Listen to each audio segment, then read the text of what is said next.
Hi guys and welcome back to the channel. Today I've got two replays in the tier 8 Japanese heavy tank, the Orochi O-NI. Now this is a premium tank that came out not that long ago really, and it's an okay premium, but it's not the best in the universe. But I like it because Derp is love, Derp is life. It gets two gun choices, which is the 10cm gun and the 15cm gun. The 10cm gun is definitely more consistent, but this gun is a derp gun. I love derp guns, always have fun with them, and that's where we're going to have fun with this Orochi today.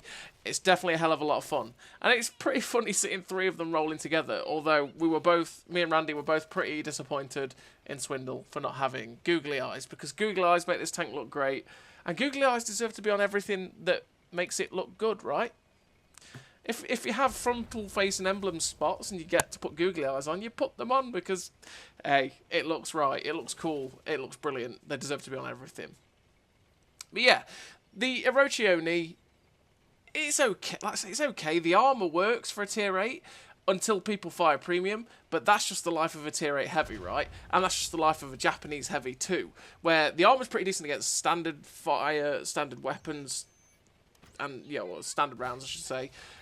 But when you get to firing premium at you, yeah, it's not going to go too well. And your armor's a little bit flatter than the Oho, where you have pretty similar armor to the Oho in terms of thicknesses, but the Oho has random angles all over it, which means that the shells can ricochet a lot more on that, which makes that one's armor a little bit better. So, in terms of a crew on the Orochi O-NI, I run Born Leader, Rapid Reload, Sixth Sense, Situational Awareness, Track Mechanics, Steady Aim, Snapshot, Run and Gun, and Off-Road Driving. Pretty standard for a heavy tank. Again, making it so that the ground resistances aren't too bad on this tank. Making it so that the gun is good as possible, because you really want to do that. And the one thing that has changed for the Orochi is, that, and this first replay doesn't have it, that is that it can run vert stabs. So I run rammer, vert stabs, and optics. Optics to be able to spot for myself so I don't get out-spotted in this giant sumo heavy, because you are going to get out-spotted a lot of the time, and I want to be able to spot things if they're sneaky so that I can derp them. Vert stabs to make the gun as good as possible, because it is a derp gun, it will derp. You want to make it, help it as much as possible with, you know, the vert stabs to make it as accurate as possible. And then, like I say, rammer, because, well, you want to make your DPMs, well, you want to make your reload better, right? And that's always nice to do. So yeah, this first replay actually wasn't long after the tank had come out, and we were playing it as a 3, so it didn't have vert stabs, because randomly when it came out, and I think it was the hangover of it moving from tier 7 to tier 8, it couldn't fit vert stabs like the Oho could. So this replay that you're seeing here is without vert stabs, and the replay after is with vert stabs. So yeah, we're in a tier 10 battle, 3 of us in an O-NI. We're at 2.1k damage so far, and we're just going to keep derping this E100, but unfortunately we missed that shot from point blank. It is a derp gun, so it's going to miss shots. Having the vert stabs might have helped a little bit more there, but it is what it is. Because we've got the derp gun and not the 10cm, we don't actually... Oh my goodness me, it missed again. Derp guns. Derp, derp, derp. Derp is love, derp is right. Life, am I right? Yeah. With the vert stabs, we might actually be hitting these shots a little bit more, but it is what it is. And because we're using the 15cm over the 10cm, we don't have to worry about penning this out E100. We can just keep firing the HE shells at him. So we end up popping a shot into his tracks to track him in place, so other people that blap him gives us assistance. And we do have that perfect shot just over this little ridge into that top bar. And we're constantly doing damage to this guy. Like I say, if we were using the 10cm here, we would be doing nothing. And because we're shooting that top bar as well, we're actually splashing for a good amount, if we can hit it and we just don't keep missing. So you see, I'm just making sure I'm aimed in, and 314 to the E100. Like I say, if you're hitting that top bar on the E100 with the derp gun, like we were, being able to shoot down on it, you're going to be splashing over a bigger target of the roof area, which has thinner armour. We're going to be doing more damage. And we managed to do 3.1k damage, a lot of it on that poor E100. Although we got a few shots into the defender from earlier as well, which was nice, and we were doing him for like 400 as well. Derp guns, they're just so much fun to play, because derp guns always are the way, right? That it's just take your brain out, slap it on the table, and have fun. Because you don't really take it too seriously. You go for the meme shots. You get big pens that are so satisfying. Like you saw on the, I think it was a Kiravet's, or the Scourge, when we were going in down the 1-2. The first shot I took in this game, basically. I could have stopped to try and aim at that guy, but I didn't. I just thought, you know what, on the move, it doesn't matter that I don't have vert stabs. We're just going to fire on the move and see if we can hit him. And we did. We hit him for like 260 odd for the memes. And you can do all that sort of stuff. And this Orochi O-NI is, well, it is just a tier 7 at tier 8. You can still have fun with it. You can make credits with it with Derp gun, which is always great. And you will make a decent amount of credits as well, because you are only firing very cheap HE. And you're doing damage most of the time. So, yeah. You do have the multi-weapon system as well, but the multi-weapon system is useful in certain scenarios, but like this game that we're playing here, it's not so. Now we're facing the tier 8 tech tree tank, the Oh-Ho, and it's like, who's going to win here? Well, clearly I am, unless I completely screw up, because he's got no hit points. We managed to shoot underneath him, as you say. One of the good things with a Derp gun, and one of the things you want to do with a Derp gun, is fire lower underneath the tank. You'll splash up into the underside, which has less armour, and with the splash mechanics, you will do a lot more damage, which is what we did against him. But we managed to finish him off. We finished with the victory, 2 kills, 3.7k damage, 1,000 assistance, the ace tanker, and 902 base XP. Really nice game for the Orochi O-NI in a tier 10 game. I mean, to be honest, we only really faced E100, who just couldn't handle it.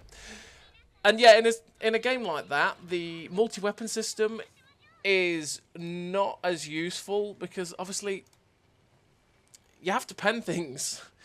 And with that multi-weapon system, yeah, it obviously doesn't have much damage in itself, and in terms of the old penetration, it doesn't quite have that either, because, you know, it only has, what, 122 pen on its premium APCR, which I load full APCR on both guns, because number one, you don't want to have to be mucking about with switching ammo on the multi-weapon system, because that will lead to more confusion than it can already lead to, and yeah, you want the best pen, because honestly, the 80 pen that the standard rounds get is just useless. It's not going to pen anything really at tier 8 unless you're going at light tanks.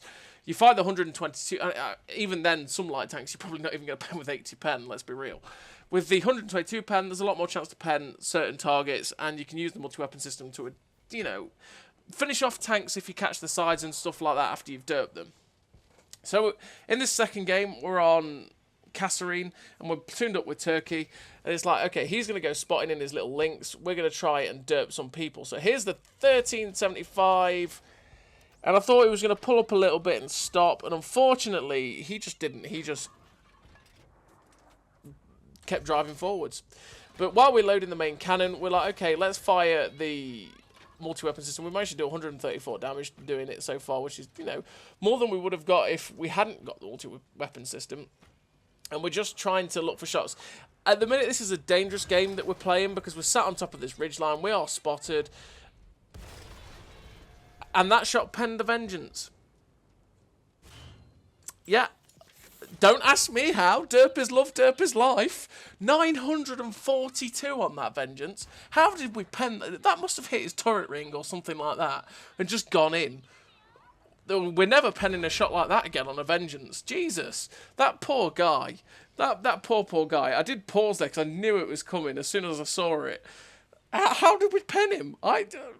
RNG giveth, RNG taketh, Derp guns. Derp is love, Derp is life. When you pen someone like that, it's so satisfying. It's just unbelievable. Now we've got the shot at the back end of the jumbo. It's like, well, we don't pen him in the rear, which is sad.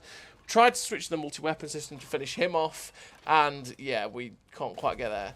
But we are using the multi-weapon system to as much effect as we possibly can in this game, because, well, we are top tier. There's targets we can hit and pen. But yeah, we're playing the dangerous game, being on top of this ridge line and being spotted, like I was saying earlier on.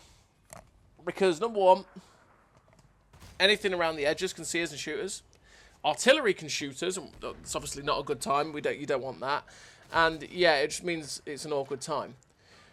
So we switched to the multi-weapon system there, and that's where it's useful. We have the side of that Vengeance's turret, which means we could finish him off with the multi-weapon system, and that's a kill that we wouldn't have had if we didn't have it, because, well, you know, we're still waiting for the derp gun to reload.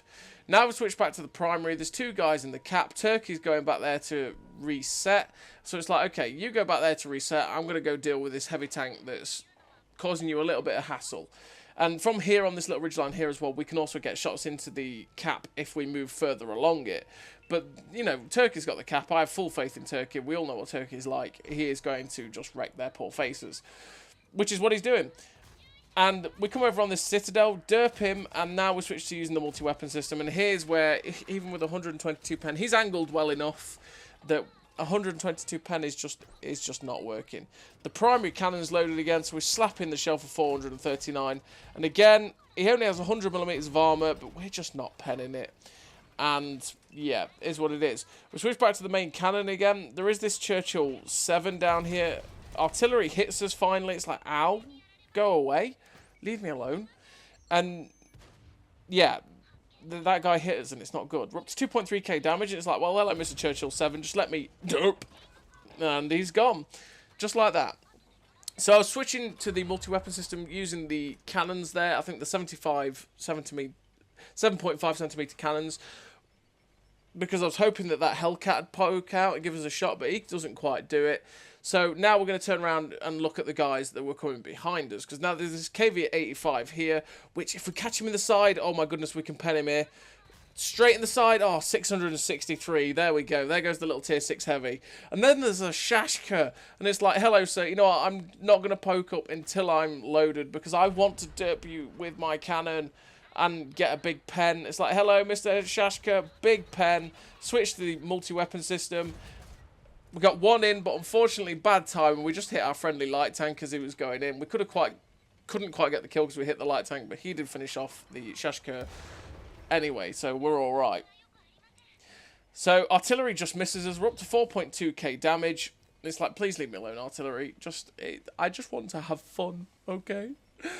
And this Emil 1 is spotted up. Turkey's going round the outside, so it's like, yeah, you go for artillery, Turkey. Please get rid of that guy, because he's just doing my nutting. We get up on top of this ridgeline. We've got shots at this AMBT. We slap the shot into him for 270. And here's where the multi-weapon system is great. He goes, oh, he's fired. I'm safe. Multi-weapon system says no. And goodbye, Mr. AMBT. Now we've got the Emil 1 in front of us. And I'm like, just please don't hit me, artillery. Artillery misses. Great. Turkey's nearly there, which means he's just going to get finished off. And we've got this Emil. It's like, please, Emil, give me a shot. If I get your side or rear, I can pen you. Side of your turret, I can pen you with the HE. Give it to me. And it just pokes out a little bit and we pen it for 611. Juicy derp shots. Their artillery misses us again, and then the artillery gets shut down by Turkey. And we finish the game with 5.3k damage and 135 assistance. Derptacular. Finished on top of the team, 5 kills, 5.2k damage, the 135 assistance, good amount of credits. Brothers in Arms, Ace Tanker, the High Caliber. 1893 base XP. A really nice game for the Orochi O-NI. Can be a fun tank if you just take your brain out and just derp and have fun. But at the end of the day, it's not the best heavy tank in the universe. And it's probably not for you, especially if you don't like Japanese heavies. So as always, everybody, thank you very much for watching. I'll see you next time.